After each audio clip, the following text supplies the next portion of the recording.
Survey ఫలితాలు చూసాం. దాదాపు 66 పేజీలు ఉంది. మీరు మొత్తం డీటెయిల్గా పాయింట్ టు పాయింట్ అంతా చూస్తుంటారు. నేను చెప్పాలనుకుంటుంది ఏంటంటే మాట్లాడదాం, సర్వేలో ఉన్న విషయాలు మాట్లాడదాం. జనరల్గా ప్రజల మూడ్ మీకు తెలుస్తుంది కదా.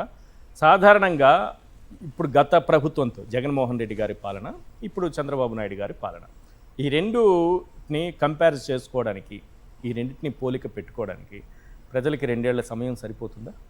అంటే 2 ఏళ్ల సమయం కూడా అవసరం రాలేదు సార్ ఈసారి.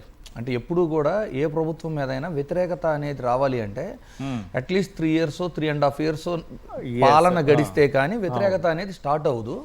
ఒకవేళ మేము శాంపిల్స్ తీయడానికి వెళ్ళినా కూడా మాకు చెప్పాలన్నా కూడా ఆలోచిస్తారు, ఇప్పుడే కదా ప్రభుత్వం స్టార్ట్ అయింది, ఇప్పుడే ఏం చెప్తాంలే అనే ఆన్సర్స్ ఎక్కువ వస్తాయి. కానీ ఇప్పుడు ఉన్న ఆంధ్రప్రదేశ్ పాలన చూసిన తర్వాత ప్రజలు బహిరంగంగా అంటే ఏ మాత్రం భయము సంకోచము లేకుండా వాళ్ళ యొక్క అభిప్రాయాన్ని చెప్పడానికి చాలా సిద్ధంగా ఉన్నారు. ఓకే, అంటే ఇక్కడ బేసికలీ ఏంటంటే ఈ ఒక్క సర్వే అని కదా సార్, రీసెంట్గా ఒక 10 అసెంబ్లీలకి జరిగిన ఎలక్షన్స్ వాళ్ళ మేనిఫెస్టో రిజల్ట్స్ని మేము అబ్జర్వ్ చేసినప్పుడు ప్రజలు మేనిఫెస్టోకి ఆకర్షితులయ్యి ఓట్లు వేయటం అనేది ఎక్కువగా జరుగుతుంది. సో మేనిఫెస్టోలో ఇచ్చిన హామీలను చూసి ఓట్లేసిన తర్వాత మమ్మల్ని మోసం చేశారు అనేది చాలా ఎక్కువగా కనబడుతుంది. ఇప్పుడు 2 years జరిగిపోయిన తర్వాత కూడా ఒక్క పెన్షన్ అని యాడ్ అయినా ఈ 2 years కూడా యాడ్ అవ్వలేదు. సో ఎవరైతే 60 ఏళ్ళు ఇప్పుడు ఎట్లుంటుందంటే సార్, ఫర్ సపోజ్ నాకు ఒక 60 years ఉన్నాయి అనుకుందాం, నాకు ఆల్రెడీ పెన్షన్ వస్తున్న అతనికి ఎలా ఉండిద్ది అంటే ఇదేం కొత్తది కాదు, వస్తానే ఉంది, ఏదో అంటే మనకి నా ప్రొవిజన్ లాగా నాకు వస్తుంది, బాగానే ఉంది. ఎవరికైతే కొత్తగా అర్హత వచ్చిందో వాళ్ళకి రాకపోతే అది అసంతృప్తిగా ఎక్కువగా కనపడుతుంది. ఆల్రెడీ ఎంజాయ్ చేస్తున్న అతనిలో ఎడిషనల్ సంతృప్తి ఉండదు, అసంతృప్తి ఉండదు. బట్ కొత్తగా యాడ్ చేయాల్సిన అతన్ని యాడ్ చేయకపోవటం వల్ల అతనిలో వచ్చే అసంతృప్తి 10 మందిని ఇన్ఫ్లుయెన్స్ చేస్తుంది అనమాట. సో ఎస్పెషల్లీ చూడండి, బీసీలు యాక్చువల్గా ఆంధ్రప్రదేశ్లో ఓపెన్ కేటగిరీ ఒక 30% ఉంటారు సార్, ఆల్ కమ్యూనిటీసు. అలాగే ఎస్సీ ఎస్టీ మైనారిటీస్ వచ్చి ఒక 27% ఓటింగ్ ఉంది. అండ్ 43 to 44% బీసీలు ఉన్నారు సార్ ఆంధ్రప్రదేశ్లో. మీరు 4 కోట్ల ఓటర్లని మీరు క్యాలిక్యులేట్ చేస్తే నియర్ బై 1,70,00,000 పైన బీసీలు ఉంటే వీళ్ళకి 50 సంవత్సరాలకే పెన్షన్ ఇస్తా అని చెప్పారు.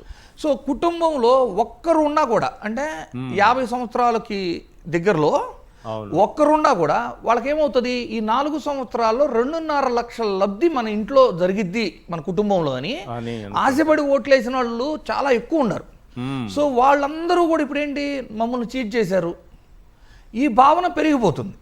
సో పథకాలు ఒక్కటే కాదు, law and order, especially law and order అసలు దారుణమైన పరిస్థితులు ప్రతిరోజు చూడటం, దాడులు చేయటం, ఈ సంస్కృతి జనరల్గా న్యూట్రల్ ఓటర్లు హర్షించరు. సో ఇలాంటి ఎన్నో ఫ్యాక్టర్స్ ఈ సర్వే చూసినప్పుడు వాళ్ళు అడిగిన క్వశ్చన్స్ అవ్వచ్చు, ఆ మెన్షన్ చేసిన ఫ్యాక్ట్స్ కానివ్వండి, అందులో అవన్నీ కూడా కొంచెం ప్రజెంట్ స్టేట్లో ఉన్న సిచ్యువేషన్స్కి మ్యాచింగ్గా కనపడింది నాకైతే. ఓకే, 3 మళ్ళీ అదే విధంగా కలిసి పోటీ చేస్తే టీడీపీ, జనసేన, బీజేపీ, ఒకసారి అది కూడా స్క్రీన్ పైన ప్లే చేయండి. 3 పార్టీలు సేమ్ అలయన్స్ మళ్ళీ పోటీ చేశాయి. వైఎస్ఆర్సీపీ గత ఎన్నికల్లాగే ఒంటరిగానే పోటీ చేసింది.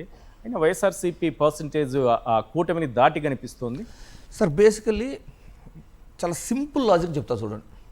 వైఎస్ఆర్సీపీకి మొన్న 40% ఓటింగ్ వచ్చింది. ఓకే, సరే, ఇది కూడా నాకైతే నేను అది నమ్మను. ఫస్ట్ 40% ఓటింగ్ నేనైతే నమ్మను. ఎందుకంటే అర్ధరాత్రి 54 లక్షల ఓట్ల పంచాయతీ తేలనని రోజులు వైసీపీకి వచ్చింది 40% ఓటింగ్ అంటే యాజ్ ఎ సెఫాలజిస్ట్ నేను సర్వేలు చేసినాను కాబట్టి ఐ డోంట్ బిలీవ్ ఇట్.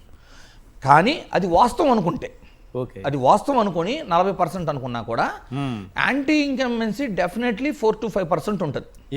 ఇది ఒక్కసారి చూసి కంపేర్ చేసి చెప్పండి సార్. అదే ఇప్పుడు 45.50 అనేది చాలా అచీవబుల్. ఎందుకు అంటే అసలు వైఎస్ఆర్సీపీ ఏమీ చేయకుండానే నిజంగా టీడీపీ వాళ్ళు అద్భుతమైన పాలన అందించినా కూడా వాళ్ళల్లో ఉన్న అసంతృప్తి అంటే లబ్ధి జరగలేదనో, లేదు ఒక నాయకుడికి ఎక్కువ అవకాశాలు ఇచ్చారో ఒక నాయకుడికి తక్కువ ఇచ్చారనో, స్థానిక నాయకుల మధ్య ఉన్న విభేదాలు అవ్వచ్చు, ఈ కూటమిలో మల్టిపుల్ పార్టీస్ ఉన్నాయి కాబట్టి ఒక పార్టీకి ఇంకో పార్టీకి న్యాయం చేసే కాడవచ్చు, నామినేటెడ్ పోస్టులు కాడవచ్చు, ఆ అసంతృప్తి కారణంగానే 4 to 5% యాంటీ ఇన్కంబెన్సీ ప్రతిపక్షానికి ఫేవర్ అవుతుంది.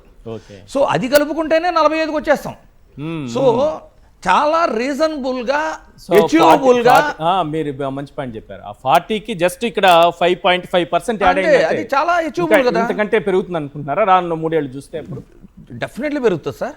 ఎందుకంటే నేను ఇంకా ప్రాక్టికల్గా చెప్తా చూడండి. మీకు ఎంప్లాయీస్ తీసుకుందాం ఎగ్జాంపుల్. ఎంప్లాయీస్లో regular, pensioners, contract, outsource, time scale, ఆప్కాస్ వీళ్ళంతా కలిపితే 14 లక్షల కుటుంబాలు. ఓకే, అంటే 50 లక్షల పైచిలుకు ఓటు. ఓకే, అంటే మోర్ దాన్ 12% ఆఫ్ ఓటింగ్. ఈ 12% ఆఫ్ ఓటింగ్లో మన 3% ఓటింగే పడింది వైసీపీకి. అంతేనా? అంతే, ఆసిమ్. ఓకే, ఇప్పుడు వీళ్ళకి ఆల్మోస్ట్ ఒక పిఆర్సీఏ ఎగ్గొట్టేస్తున్నారు. అవును. 2018లో ఇవ్వాల్సిన పిఆర్సీని 2019లో అధికారం రాగానే ఐఆర్ ఇచ్చి దాని పిఆర్సీని 2021లో రిపోర్ట్ తెప్పించుకొని 22లో ఇష్యూ చేశారు. అవును. ఇప్పుడు 2023లో ఇవ్వాల్సిన పిఆర్సీకి కమిటీ వేశారు, వెంటనే ఎలక్షన్ వచ్చింది. ఇప్పటి వరకు పిఆర్సీ కమిటీ లేదు, ఐఆర్ లేదు. అంటే ఇప్పుడు 2027లో ఇచ్చారనుకోండి, పంపించేశారు కదా. 2028కి ఇంకో పిఆర్సీ రావాలి. అంటే ఇప్పుడు ఏమైంది, 2028 వచ్చేటానికి 2 పిఆర్సీలు పెండింగ్ ఉంటే ఒకటి ఇచ్చినా ఒకటి ఎక్కొట్టినట్టే కదా. అవును. సో ఈ ఓటింగ్ పర్సంటేజ్ 7% యాడ్ అయితే 52% దాటిపోయింది కదా వైసీపీ. యాంటీ ఇన్కంబెన్సీ 4 to 5%, ఈ ఎంప్లాయీస్ 7% కలిపితేనే మీకు 50% దాటిపోతుంది. ఇంకోటి రైతులు, అట్లా మీరు ఏ ఫ్యాక్టర్ తీసుకున్నా ఈసారి ఇప్పుడున్న పాలన ప్రకారం, ఇప్పుడున్న ప్రజల్లో ఉన్న అసంతృప్తికి ఈ మేము చెక్ చేస్తే నేను చెప్పటం అయితే ఈ రోజు ఉన్న ఈ 45 కూడా తక్కువనే చెబుతా.